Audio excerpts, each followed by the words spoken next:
The truth is, my story didn't start with ambition. It started with limitation. I remember being young and understanding something most people don't realize until much later. Money changes how early you're allowed to dream. I didn't grow up thinking, what do I want to be? I grew up thinking, what can I realistically afford to want? There were days when zero money wasn't a metaphor. It was literal. No backup, no safety net, no quiet reassurance that things would somehow work out. Just uncertainty. I watched other people move forward with confidence, not because they were smarter or more talented, but because they had options. They could fail and try again. They could explore. They could take risks. I couldn't. When you start with nothing, every decision feels heavy. You don't experiment freely. You calculate. You hesitate. You think 10 steps ahead because one wrong move feels like it could cost everything. And that pressure shows up early. I learned how to stay alert, how to manage expectations, how to prepare for disappointment before it arrived. I didn't call it fear back then. I called it being realistic. But realism, when mixed with zero money, can quietly kill hope. I remember moments where I wanted more, not luxury, not comfort, just stability. Just a sense that the future wasn't completely out of reach. But wanting felt dangerous, because when you want something badly and you have nothing to support it, hope feels like a liability. If it breaks, you don't have anything to fall back on. So I learned to want quietly. I didn't complain. I didn't ask for much. I didn't expect help. Not because I was strong, but because I didn't see another option. Zero money teaches you survival before it teaches you ambition. It trains you to focus on getting through the day instead of imagining the next 5 years. And when you grow up like that, success doesn't feel like something waiting for you. It feels like something meant for other people, people with resources, people with connections, people with room to fail. I didn't have any of that. What I had was persistence, even before I knew what to do with it. I didn't know my path. I didn't have a plan. I didn't have guidance. I just knew that staying where I was felt unbearable.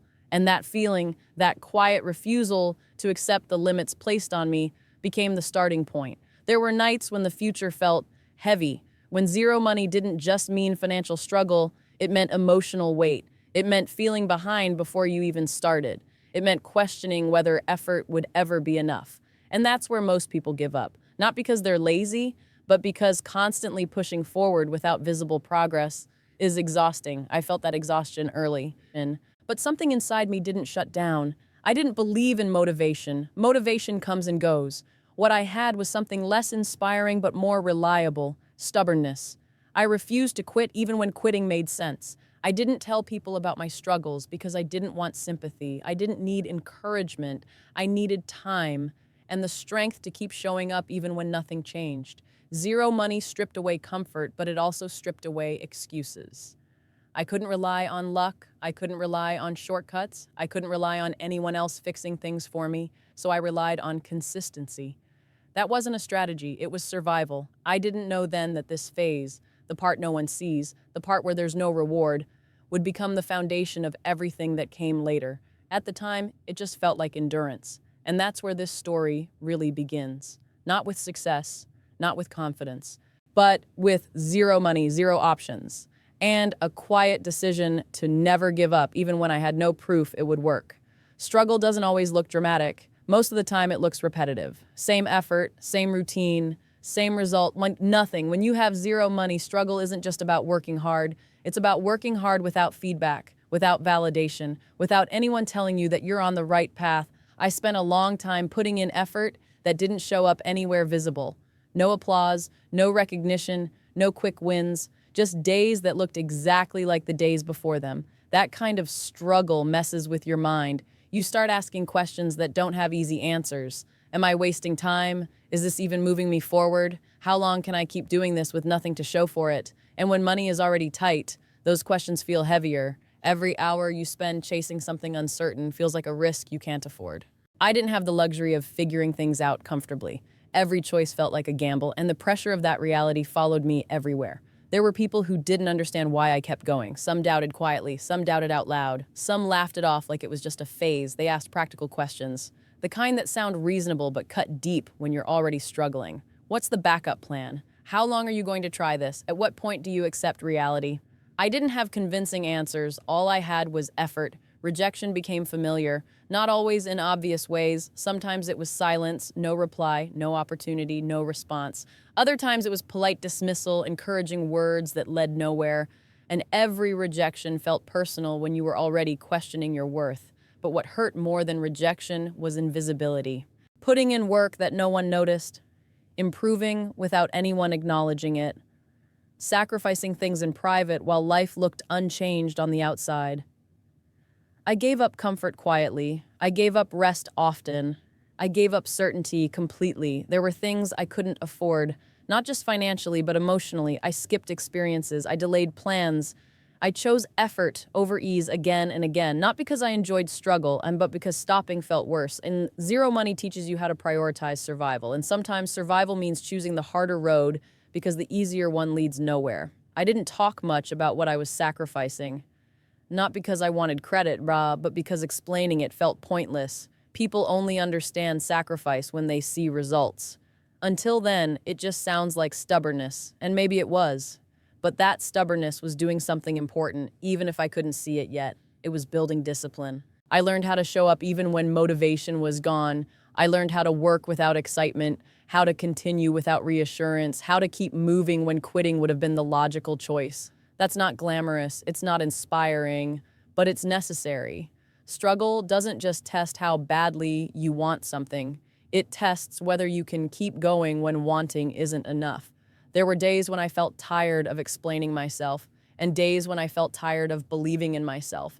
Days when it would have been easier to blend in, take the safer route, stop fighting uncertainty. But every time I came close to giving up, something stopped me. Not hope, not confidence, responsibility. I knew that if I quit, I'd have to accept the life I was trying to escape, and that felt heavier than the struggle itself. So I kept going, quietly, unseen, uncelebrated. And I didn't know it then, but every rejection, every sacrifice, every unnoticed effort was shaping something inside me that would later matter more than talent or luck. It was teaching me how to endure.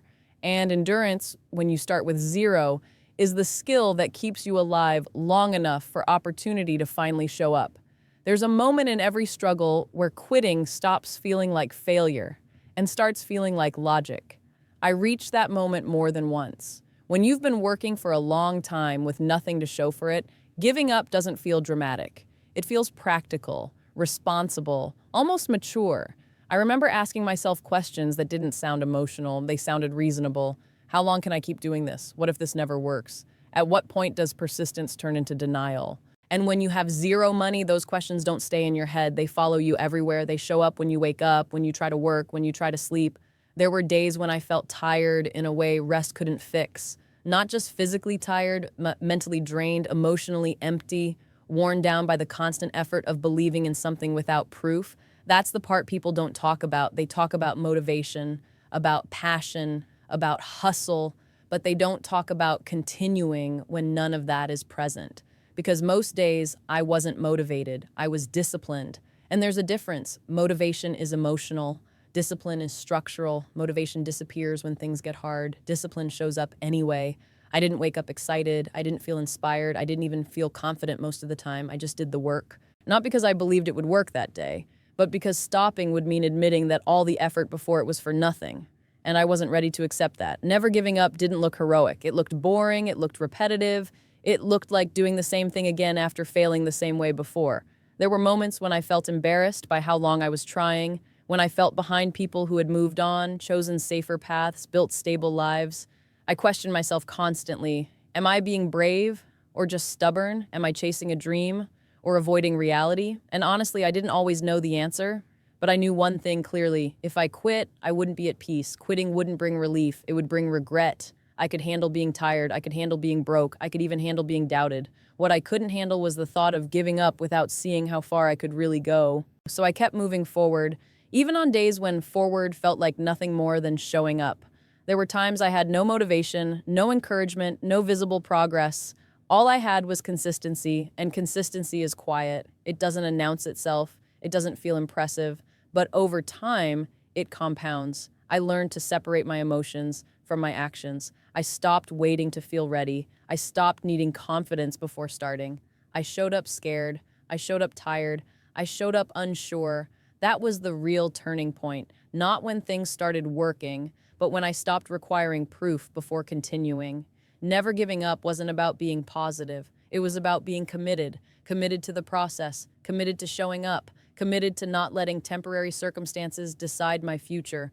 Zero money forced me to confront a simple truth. I couldn't afford to quit, not because I needed success, but because I needed to know I didn't give up on myself. And that decision, to keep going when quitting made sense, became the foundation for everything that followed. At the time, it didn't feel like progress. It felt like survival. But survival, repeated long enough, turns into momentum. And momentum, once it starts, is hard to stop.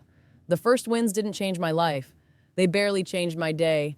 That's the part people don't expect. When you struggle for a long time, success doesn't arrive as a big moment. It arrives quietly, almost cautiously, like it's testing whether you're ready for it. I remember the first time something worked. Not fully, not perfectly, just enough to prove that all the effort wasn't imaginary. It wasn't a breakthrough, it was a signal, and that signal changed something inside me. For the first time, the work felt connected to reality, not just hope, not just belief, something tangible. But with that small win came something unexpected, pressure. Because once something works, even a little, you start worrying about losing it. When you come from zero money, success doesn't feel exciting at first. It feels fragile, like something that could disappear if you relax for even a moment. I didn't celebrate. I didn't slow down. I didn't feel safe. I felt alert. Every small win made me more focused, not more comfortable. I became hyper-aware of mistakes, hyper-aware of consistency, hyper-aware of the fact that I didn't have room to fall back. People on the outside might have thought things are finally working. Inside, I was thinking, don't mess this up. That mindset came from years of instability, from knowing how quickly things can fall apart when you don't have resources to cushion the fall. But slowly, something else began changing. My confidence didn't come from praise or recognition. It came from repetition. I started trusting myself, not my luck, not my talent, my ability to keep going. I had proof now. Not that I was special, but that consistency worked. That effort, applied long enough, eventually moved something. And that realization was powerful. I stopped questioning every step. I stopped asking if I deserved progress. I stopped needing constant reassurance, not because fear disappeared, but because discipline had already done the work. The pressure didn't go away. If anything, it increased. Expectations grew. Stakes felt higher. The idea of losing momentum felt terrifying, but I wasn't the same person anymore. Struggle had changed me internally before it changed my circumstances. I had learned patience. I had learned focus. I had learned how to work without emotion controlling me. Those lessons mattered more than the wins themselves. I realized that success wasn't something that suddenly happened to me. It was something I had been slowly building without realizing it. Internally first, the way I thought changed, the way I reacted changed, the way I handled uncertainty changed. Zero money had taught me survival, consistency had taught me confidence, and that combination is dangerous in a good way. I no longer panicked at setbacks. I no longer over-celebrated progress. I stayed steady, grounded, because when you've already survived the worst, you stop being afraid of losing temporary things. I didn't become fearless. I became resilient, and resilience is quieter than confidence, but much stronger. Those small wins didn't make me successful overnight, but they confirmed something I had suspected all along. I wasn't wrong for not giving up. I wasn't foolish for continuing. I wasn't wasting time. I was building something slowly, something that couldn't be taken away easily, and that understanding set the stage for the final realization. Because once you survive zero, once you endure long enough, you finally understand what success really is and what it is not. People often ask about success like it's a hidden shortcut. They want the trick, the hack, the one decision that changed everything. But the truth is uncomfortable because it's simple. The secret of my success wasn't talent. It wasn't luck. It wasn't timing. It was the refusal to quit when quitting made the most sense. For a long time, I thought success would arrive as a reward. Like one day, after enough struggle, life would finally say, okay, you've earned it. That's not how it works. Success doesn't show up because you deserve it. It shows up because you stayed long enough. When I look back, the moments that mattered most weren't the wins. They were the moments no one saw, when I kept going with zero money, zero encouragement, and zero guarantees. Those moments built something inside me that no result ever could. They built identity. I stopped seeing myself as someone trying to succeed. I started seeing myself as someone who doesn't quit. And that shift changes everything because when quitting is no longer an option, effort becomes automatic. I didn't wake up confident, I woke up committed. And commitment is powerful because it doesn't depend on mood, motivation, or results. It just asks one thing: will you show up again? That's it. Zero money taught me that I couldn't rely on comfort. Struggle taught me that I couldn't rely on motivation. So I relied on consistency. I showed up when I felt tired. I showed up when I felt behind. I showed up when I felt unsure. Not perfectly, not heroically, just consistently. And slowly, that consistency did something unexpected. It removed fear. Not fear of failure, fear of regret. I knew that no matter what happened, I wouldn't have to live with the question, what if I had tried longer? That peace matters more than success itself. If I could speak to the younger version of me, the one with zero money and too many doubts, I wouldn't promise them results. I'd tell them this: you don't need to be special, you just need to stay. You don't need confidence, you need endurance. You don't need proof today, you need patience. And if you're listening to this while starting from zero, no money, no support, no clear path, I want you to understand something important. Your position is not your potential. Starting with nothing doesn't disqualify you. It trains you. It teaches you discipline before comfort, focus before distraction, resilience before reward. Most people quit not because they fail, but because they get tired of waiting. If you can outlast that phase, you separate yourself automatically. That's the real secret. Success doesn't belong to the most talented. It belongs to the ones who don't leave the process early. I didn't win because I was better. I won because I stayed when it was boring, when it was painful, when it felt pointless. Never giving up didn't make life easy. It made it possible. And if there's one thing I want you to take from this story, it's this: you don't need a miracle. You don't need permission. You don't need everything figured out. You just need to keep going, especially on the days when it feels like nothing is happening. Because something always is, even when you can't see it yet.